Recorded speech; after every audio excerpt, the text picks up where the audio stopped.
Welcome back to Monica's Pod. Oh my days. Thank you so much, guys, for supporting me, subscribing, tuning in to Monica's Pod. We are here back again with an very interesting conversation.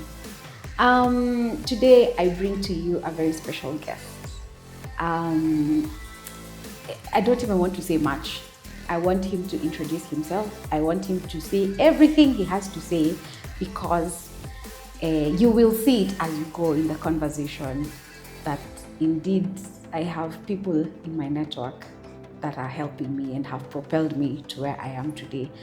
Without further ado, let me introduce my guest, Jeremy.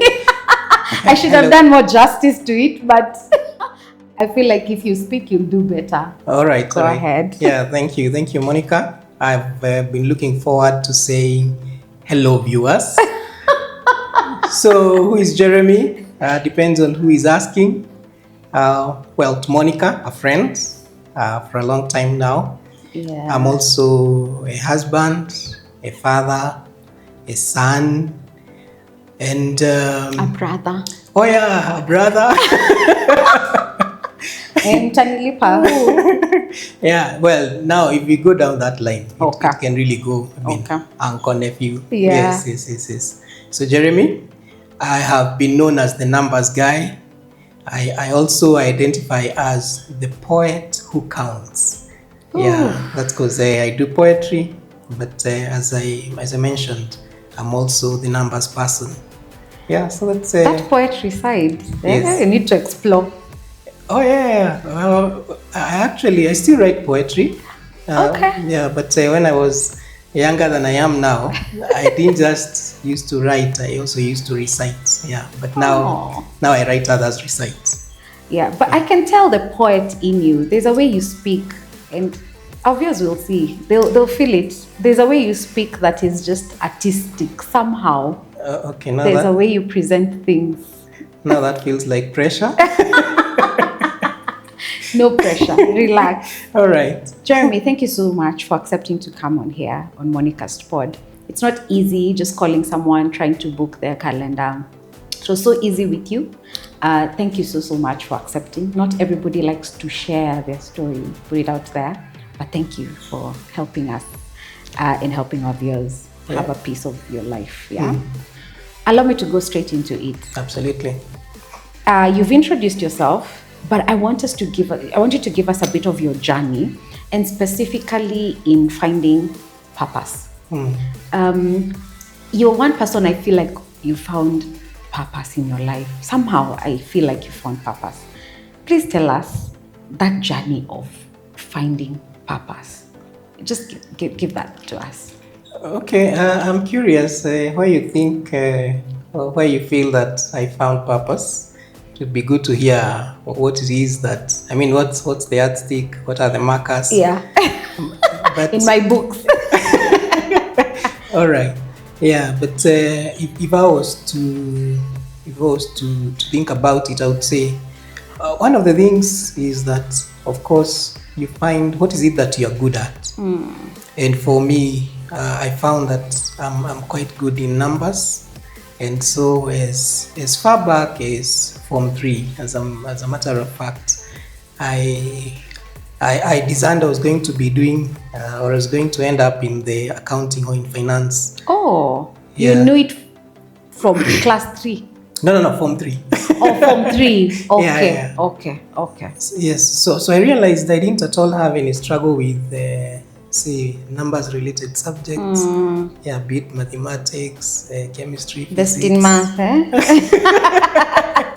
Best in math, Jeremy. Best in math. Okay. Yeah. Well, luckily I didn't end up as the maths teacher, but at least I ended up in a career in numbers. Yeah. Doing finance. So yeah, as way back, and that meant that also when I completed high school, I didn't have to wait very long. At that time, used to stay, I think, up to 2 years before you could join campus. I just enrolled immediately at Strathmore, did my CPS, and thereafter a BCom.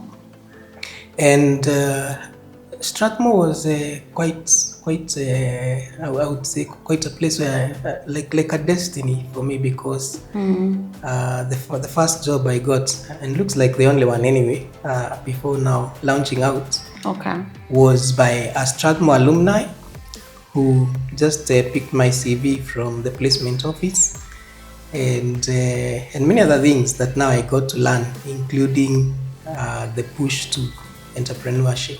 Wow, okay. I have several questions within that journey, which is quite interesting. Yes. And one is, you left school, went into Strathmore. Did you know about Strathmore? And I'm assuming like those days, and even these days, how did you know? Did your parents know that you're going to Strathmore directly? The fact that you didn't wait the 2 years, was it your decision? How did that come about? Because there's that struggle in between of, I have to follow what the structure of the world is, which is finish, wait a bit, then get into campus. What was that? What did that look like? Was it your decision? Was it your parents? How did that influence come about? Yeah. One of the things I'm very grateful to my parents is that they allowed us to be able to make career choices. So that meant that for me, they really, it wasn't their decision at all. It was my decision. You could say my education, my choice. And so how did I know about Strathmore? So back then, growing up in the village, I didn't know much, but we had some friends here in the city.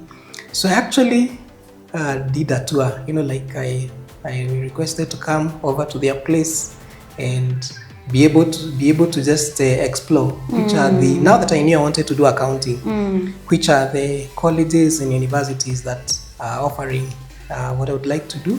So I visited a couple and I connected with the excellent culture at Strathmore. Okay. Yeah. Wow. That's brilliant. That's what I'm getting is you need to have an independent mind as well, not just rely on the direction of your parents. Explore, like do your research.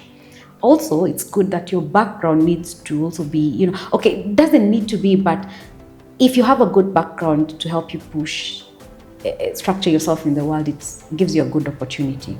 Now, tell me, after Strathmore, immediately you get a job within Strathmore. Yeah.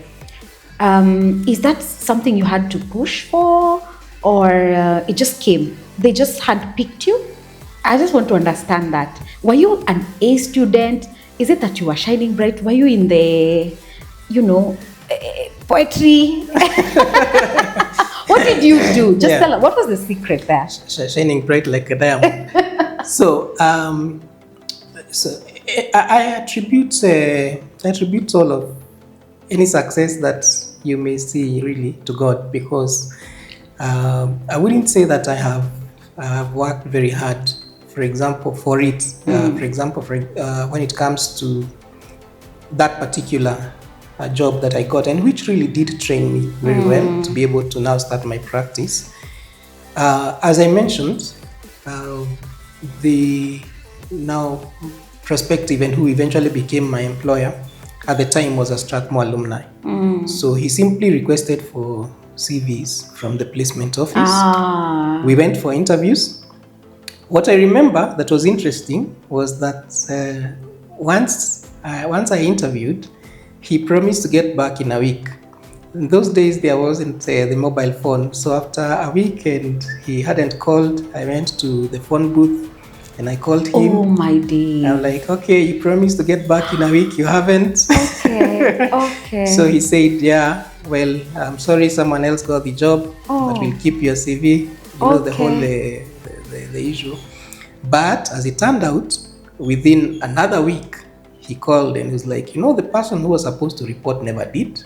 Will you be still interested? I'm like, yeah, sure. And the rest, as they say, is history. It's history. Oh, yeah. Wow. Okay. I like to plug in the lessons I'm taking. Yes. So I have a notebook here. That, it's not any different between now and then.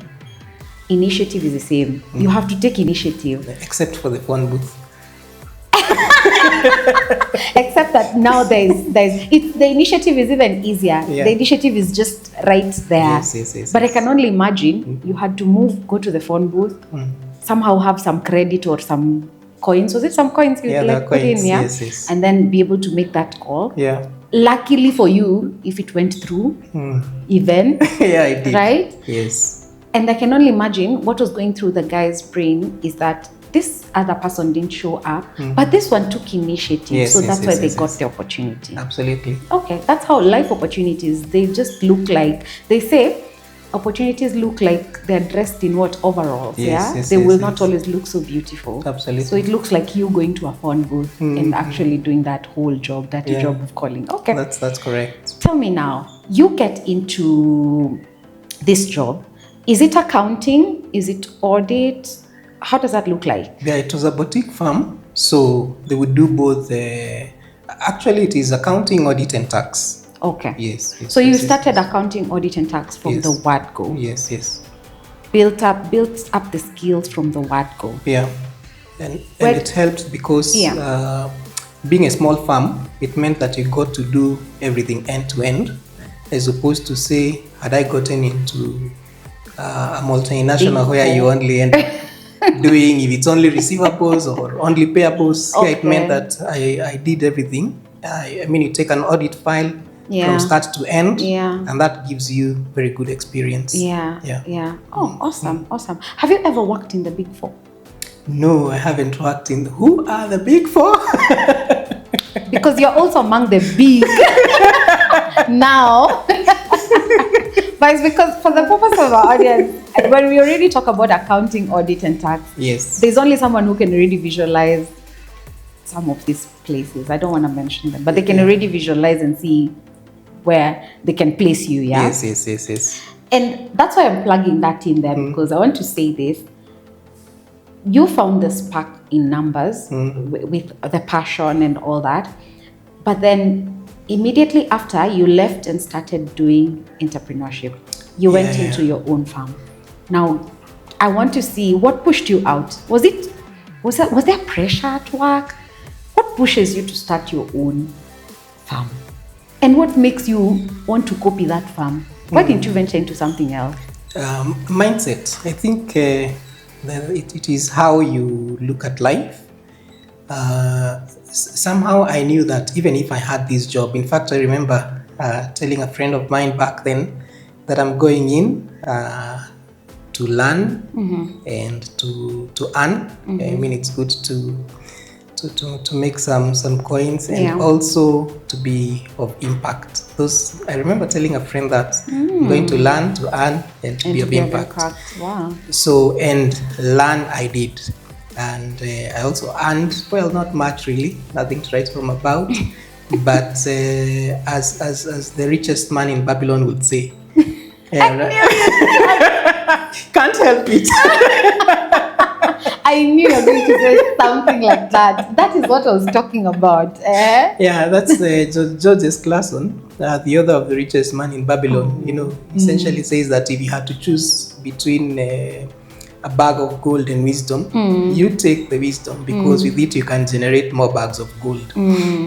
So I learned, but probably one of the insights which is good to be able to share is the fact that even before I got this job, while I was still in college, we tried our hand in a couple of businesses. Okay.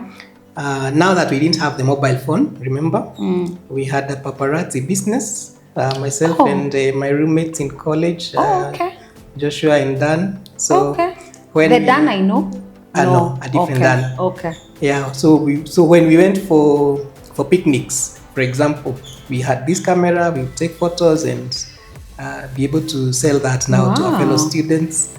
We tried to sell cakes in the hostels. That wasn't very profitable, but we also did some investments in the flower business. That was lucrative. Unfortunately, it was the casualty of the 2007 post-election violence. Okay. So we tried we tried our hand in a couple of businesses before now eventually settling in what I do today. Okay. It is consultancy. And this is being funded by the little money you're talking about. Well, yes, but what we did, okay. So if I was to talk about what I would call my seed capital, I don't know whether to even call it that because it was really very meager amounts. Yeah. My parents had some shares that they had bought way back then. Okay. When shares were actually literal share certificates. Yeah. All right. So they had shares in KCB and so on. Yeah. And then we were having they introduced what is known as the CDSC.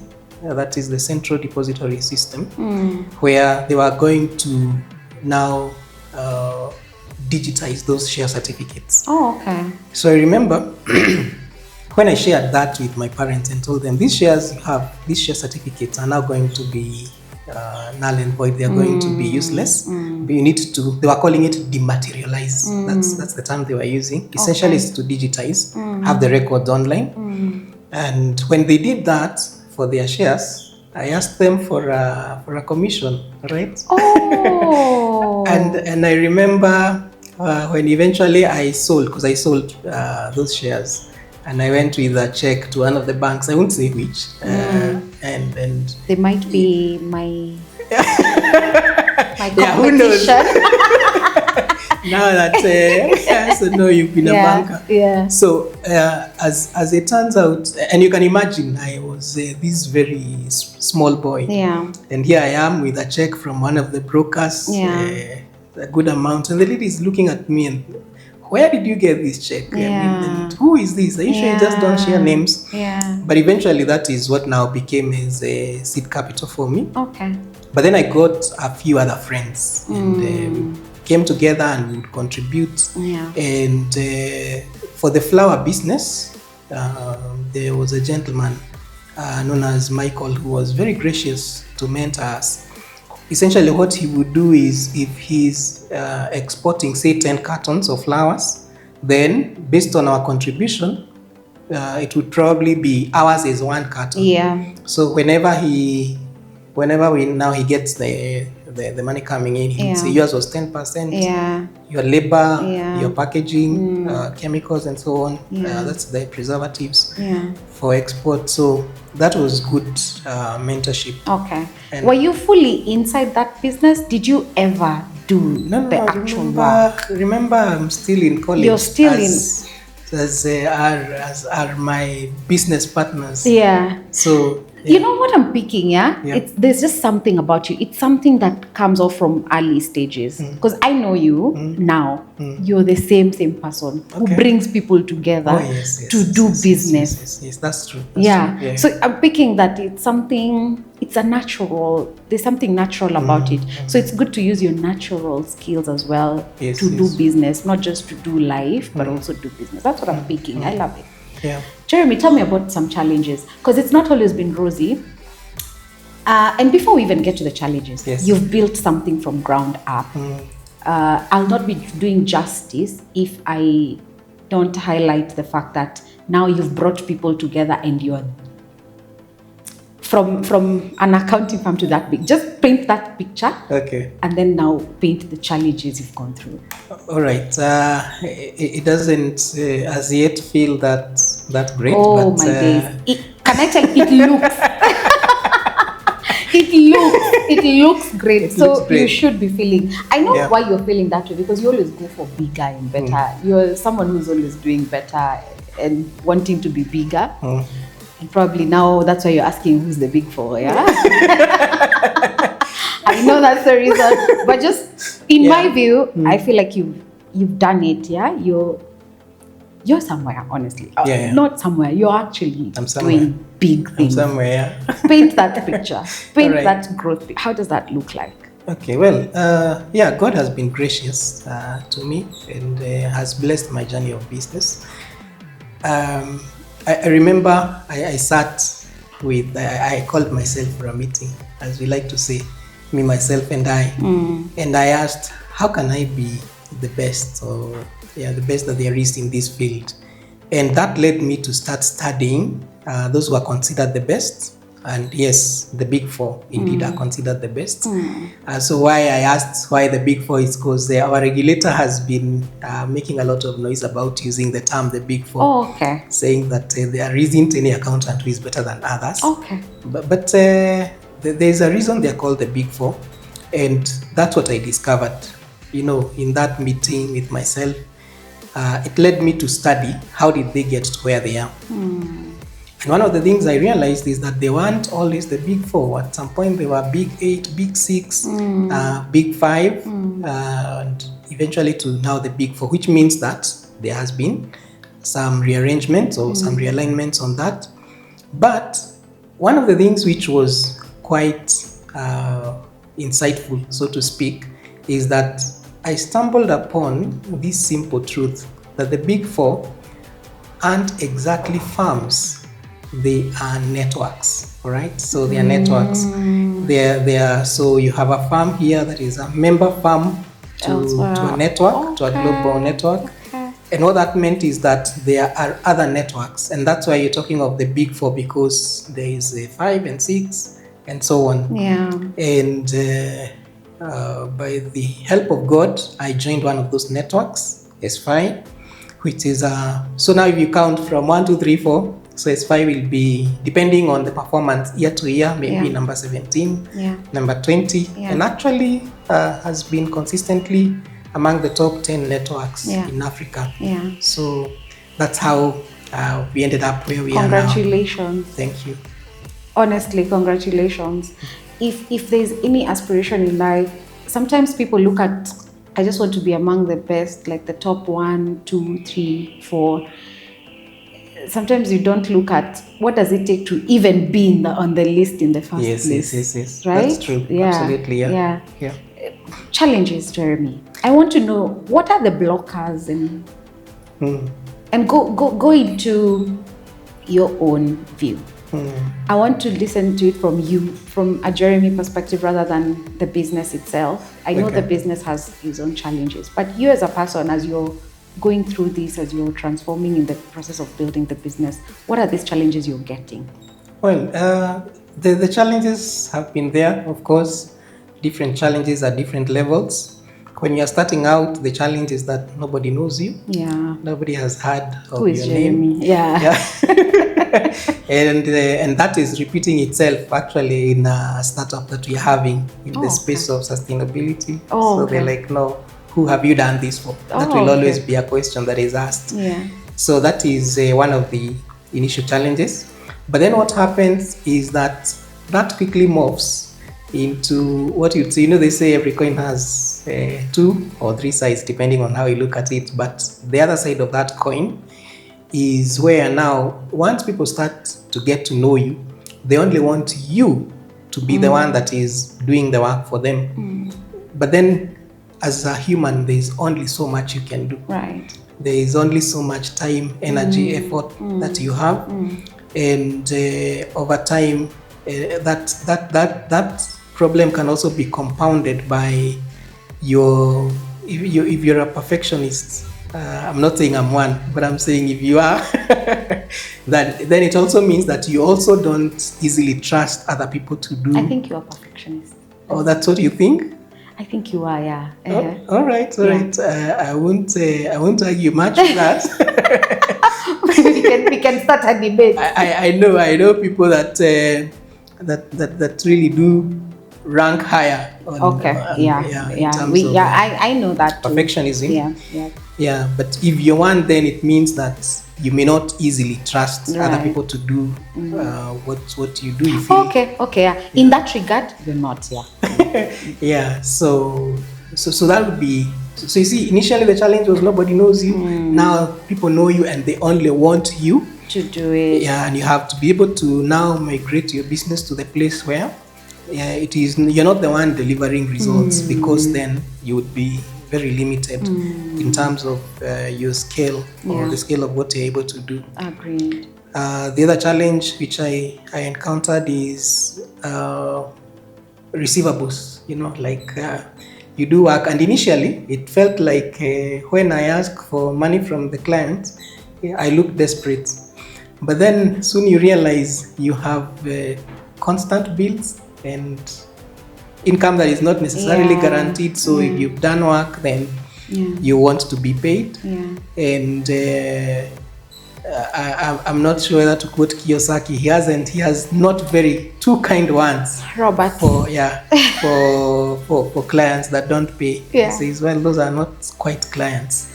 They are thieves because they are stealing of your time, of your resources, that's true, and essentially of your money. So that is also one of the challenges. And a personal challenge is that I'm generally a morning person, so that means that mostly by evenings I'm exhausted. So evening meetings, networking, dinners, those I find them to be quite a bit of a tall order. Okay. That's interesting. The one thing I'm picking out of that is the challenge of starting a business. So many people have met, and you're not the only one, but you have already surpassed that.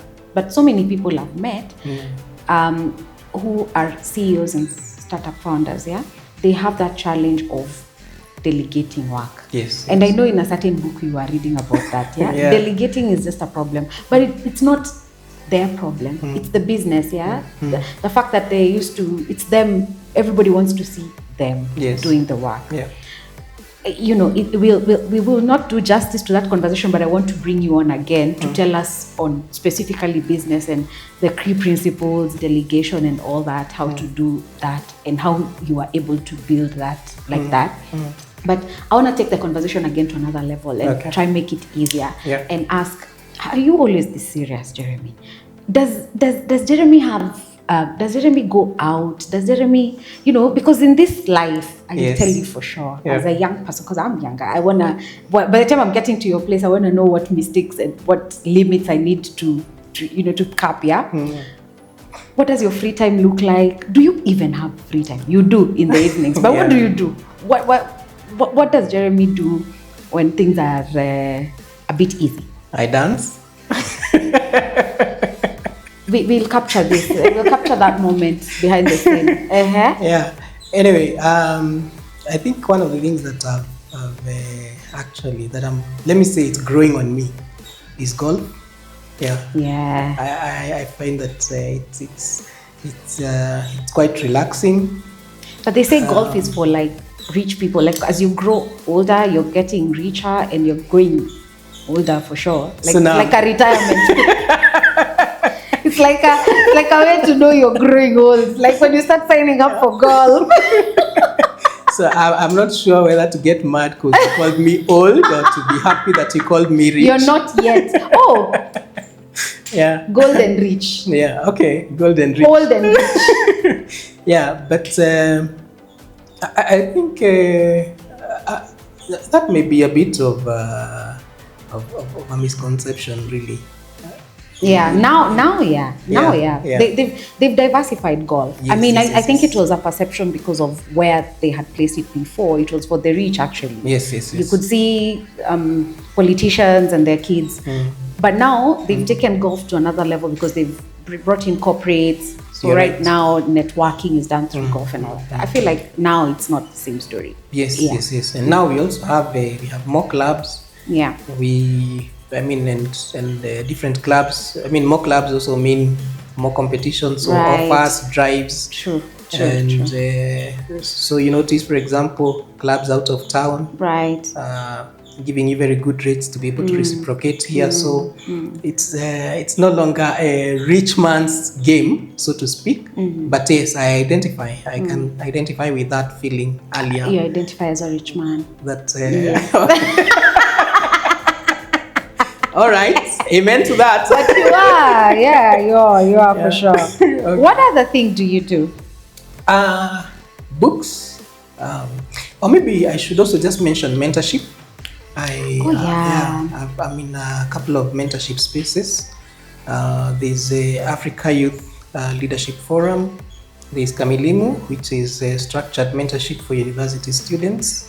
I've been a mentor with Spark Empower. A mentor with the SME and the SME Founders Association. They have what they call a Young Ventures Accelerator. So mentorship is one of the things. Also, I think there's Tech Bridge. So especially along, so especially what you call a professional and business mentor. So because I'm quite passionate about seeing enterprises or businesses, coming. I can attest to that. Yes. So there's mentorship, and then books. Before you get to books, all right, allow me to plug in the fact that you have that passion to see businesses grow. Absolutely. And you took my podcast as a business. Oh yes. You gave me, in fact, it's Jeremy who gave me that word, Monicast. I had many ideas. Yeah. And I think we went somewhere, I wrote them down. I gave you the strategy. I like coming to Jeremy with a strategy. I take him as he is, the CEO he is. So I come there, I pitch for you. I tell you how this is what I want.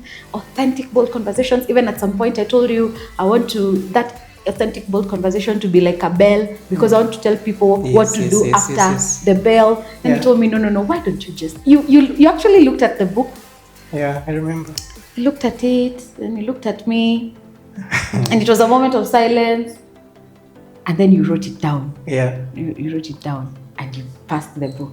And I looked at it and I'm like, oh my days. So when am I coming for royalties?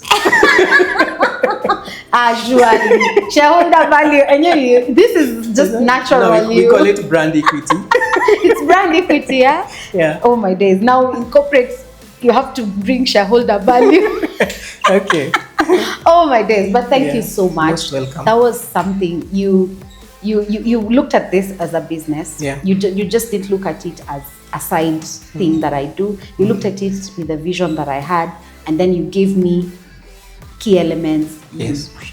You told me, you didn't just even go into details, but you gave me a clear picture, clear view of how to do it in a business. Yeah. We're not there yet, but ain't we here? There. Yes, we are here. Yeah. That's all that matters. Let's go into books. All right, into books. Yeah, so we have this club we started a while back, and it's known as Inspire. Yay. Yeah. Inspire members. Yeah. So and it's drawn from I think he's one of our favorite authors. That is Stephen Covey. Not our. Say you are. I mean. But it's the clubs. Everybody in Inspire knows. Yeah. Stephen Covey must be mentioned by Jeremy. Yeah. Yeah. No, Stephen Covey, without a doubt, the late now has had profound impact on my life.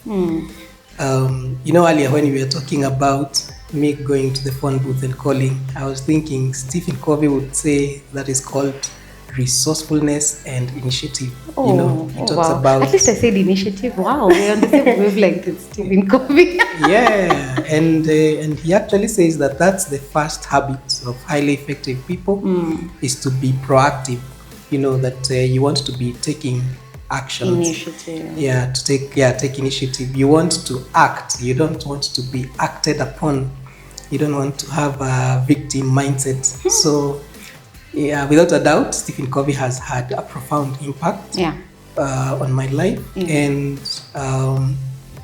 on one of his books, The 8th Habit, I remember at the book club we did the 7 habits, and it was very good. And guys were like, yeah, let's redo it. And then we said, okay, instead of redoing it, let's go into the 8th habit. Yeah. And it's at the 8th habit is where we now found our name, Inspire, which essentially the idea being that you inspire literally means breathe life into. And what we were saying is that, or what Stephen Covey says, and which we've now adopted, is that find your voice. Yes. Yeah, and your voice is essentially what you're good at.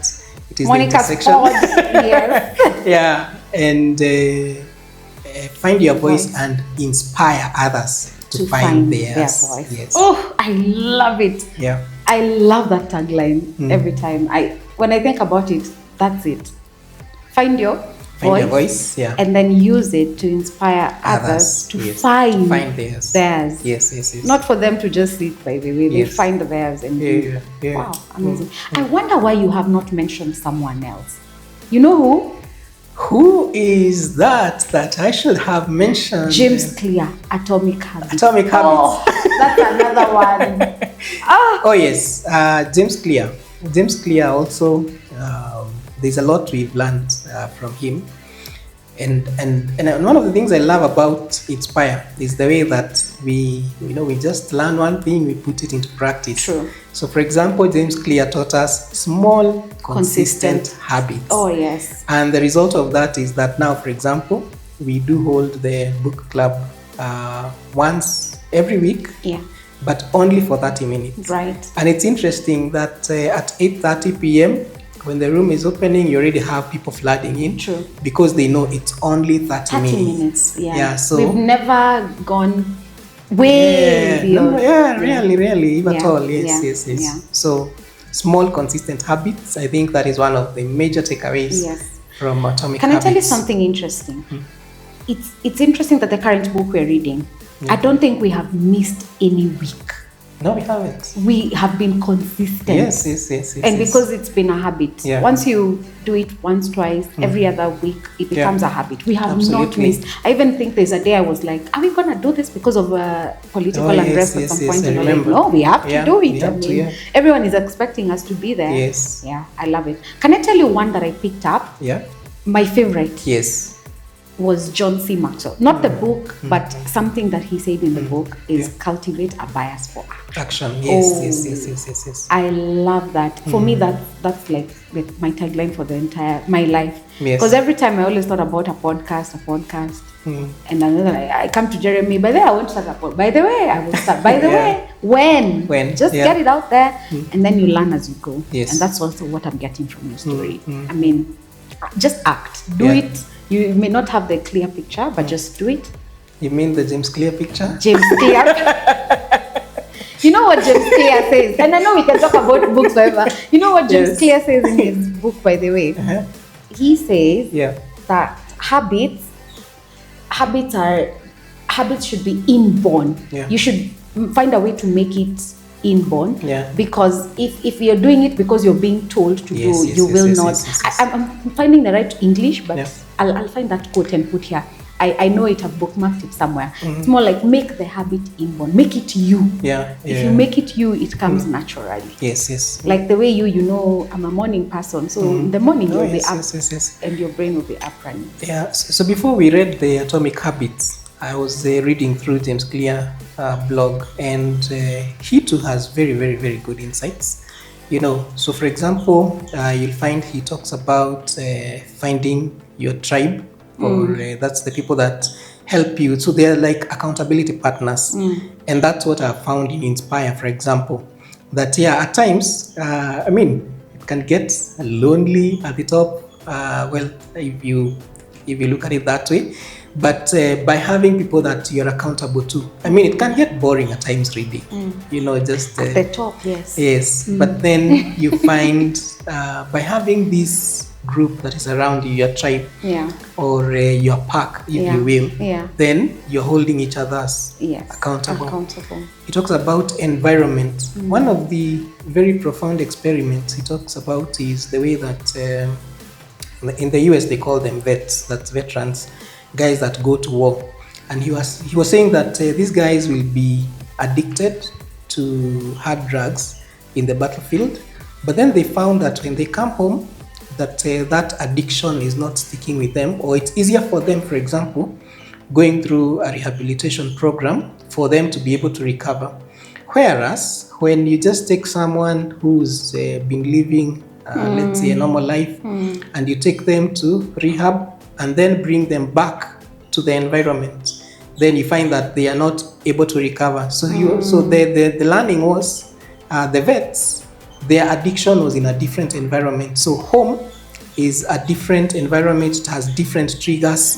Whereas for this person who's been at home and you take them to rehab and bring them back home, you're bringing them back to the place where there are triggers. And James Clear will talk about things such as habit bundling, where they say, this is the result you seek, then you want to be able to bundle that with a reward. But also the reward, my days. And I know we can talk about this over and over. Yeah. But allow me to do it every week. I know we do it every week. But allow me to plug this in. Yes. Even when James Clear says about rewards, I also listen to a lot of podcasts by, I'm not sure you've heard him, but I probably have sent it to you, Dr. Huberman Lab. Yeah. Dr. Huberman says, as much as you're rewarding yourself, make sure that you don't over reward. The dopamine, you have to make sure you. Oh, yes. Yeah. So the rewards should also be something Commensurate. that pushes you to do even more. Yes. So, like, for example, if I put it case in point, maybe reward yourself with a book. That book, you learn more habits. Yes. Yeah, something like that. Brilliant. Rather than feed your dopamine and reward yourself with a series and then waste. Okay, I know you love series, but I'm not saying. Looks like I'm now starting to outgrow them. Yeah, but if we go, I think one of your hobbies, other hobby is watching movies. Yes. But it has been. You also have specific movies that you watch? Well, I like movies that challenge your mind. I mean, investigative and so on. Yeah. You always have something to learn about a movie.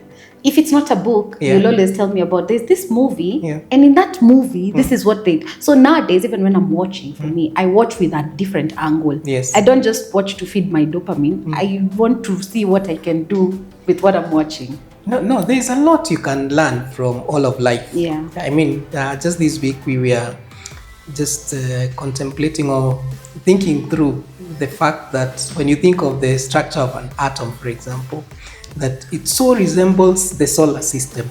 So essentially what you're saying is that there is a lot that you can always be learning, just observing, from movies, from books, from nature, from life in itself, from other people's yes. experiences. Okay, I see. As we close, honestly, because we have to be conscious of time, Inspire Book Club is having something coming up. Would you want to tell us about that? All right. Yeah. And give us the good tea, not just about that one, but yes, the vision that you had for Inspire. All right. Thank you. And I think I should be saying the vision we have. We have actually. The vision we have yes. as the Inspire leadership team. And if we were to summarize, we like summarizing that into 3 C's. That is community, capital, and charity. And essentially what we're saying is that we came together because if you think about people who come together because they are reading or they want to hold each other accountable to reading, it is because they are people that are committed to personal and professional development. You want to be better. In fact, we say that at Inspire, we inspire each other to be the best versions of ourselves. So for me to be the best Jeremy there is, for Monica to be the best Monica there is. So that's community.